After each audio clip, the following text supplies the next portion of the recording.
ထုတ်လေးတွေကိုပဲကင်မရာရှေ့မှာထုတ်စားပြဖြစ်လာတဲ့ reaction video လေးတွေကိုကိုယ့်ရဲ့ Facebook ဒုက္ခကို TikTok account မှာပြထားတဲ့ hashtag လေးနဲ့တင်လာပြီးရတယ်နော်။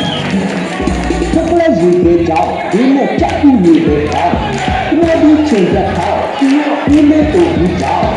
အင်းလေးတို့ဒီကြောင့်အင်းလေးတို့ဒီကြောင့်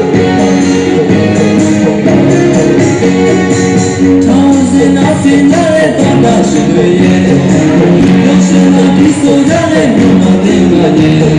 တရားစီဝဒနာတွေပူရဒီဆိုလို့ပြင်မဲ့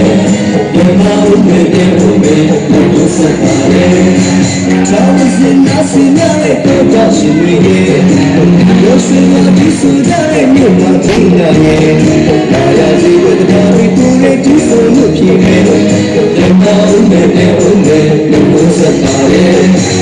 ထောင်စင်နာစင်ရတဲ့တောင်းတရှင်တွေရဲ့ရောက်ရှင်မဒီဆိုကြတဲ့လူမသိငါရဲ့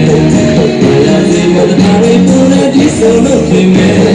ဒီမှာဥပ္ပေပြေဥပ္ပေလို့ဆက်ပါလေ